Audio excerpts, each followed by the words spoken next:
Bildiğiniz kimi Qallandiyanın Amsterdam şəhərindəyik. Bu şəhər bildiğiniz kimi şəhərin gözəlliyi. Bax görürsünüz, binalarda olan rəngləri görürsünüz.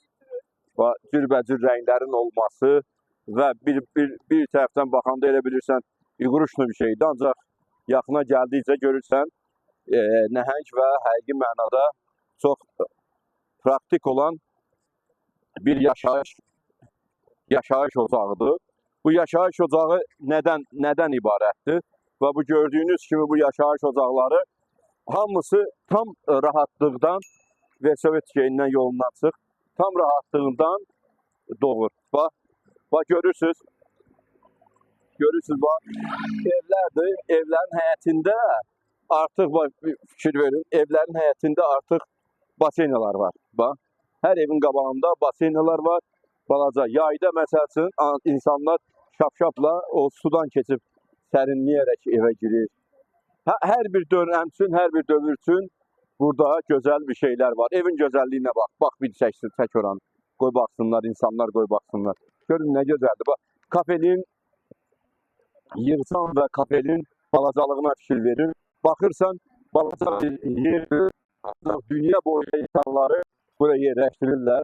Bax, kafenin gözəlliyinə bax. Ona görə nədir? İnsanlar bu həyatda vremenli qalan insanlar, vremenli də həyat ömürlük olmadığına görə hər şeydən qənimətlə, belə deyək, ziyan vermədən istifadə etmək və ondan çox da faydalanmaq. Evin gözəlliyinə baxın. Bax, gördünüz, evin gözəlliyini gördünüz. Bildiğiniz kimi bura Qallandiyanın Amsterdam şəhərinin rəngli, belə deyək, rəngli bir şəhərdir. Şəhər başdan ayaq rənglərdən ibarətdir. Amma evdə olan gözəlliyə bir baxın. Baxırsa elə bilirsən bir rəssam əsəridir. Ancaq içinə girirsən, görürsən yaşayış, otel və digər iş mərkəzləri və digər sahələrdir. Bax, gözəlliyə bax. Bir çək bunları hamısına baxsınlar. Bax, bir kurğundan çək. Bax. Gözəlliyə baxın, gözəlliyə baxın. Bu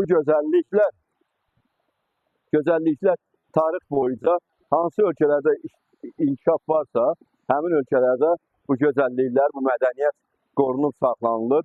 Bu əslində bir mədəniyyətdir, əslində bir rəssamlıqdır, bir heykəltaraşlıqdır.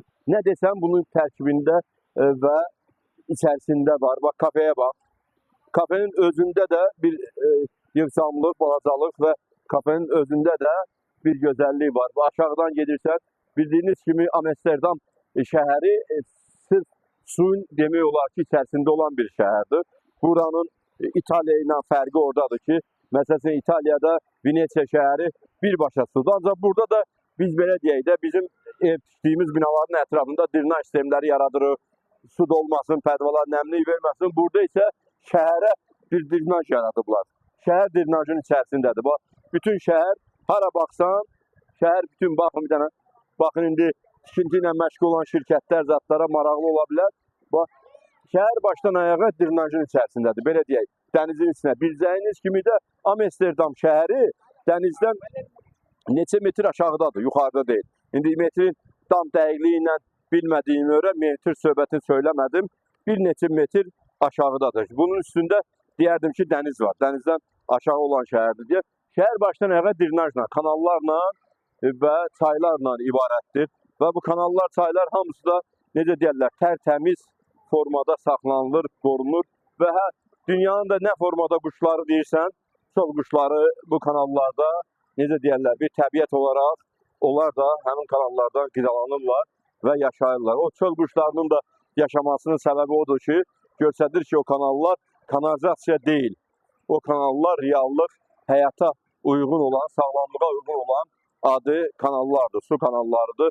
Bunu da söylədim ki, təmizliyi də eyni zamanda qoruyurlar. Yoxsa o kanallarda quşlar olmasaydı, o kanallar bu günləri çox adlarla fərqlənə bilərdi və quşların yaşaması mümkün olmazdı. Onda bilərdi ki, bu kanallar süni və mındar kanallardır. Yox, şəhər demək olar ki, başdan ayağa drenaj sistemi ilə bəzənmişdir. Bir dənizdir, çaydır. Demək istəyirəm ki, burada bir gözəl ahva, ruhiyyə var. Burada gözəl bir, necə deyərlər, mənzərə var. Bu mənzərə də insanın hər zaman zövqünü açıb, adam istəyəndə çıxanda, gəzəndə istəyirsən saatlarla gəzirsən. Mən inanıram ki, bizim Azərbaycanımız da, türk dövlətlərimiz də get-gedə belə gözəl, biz də bunlardan istifadə edərək öz ölkələrimizi zənginləşdirəcək.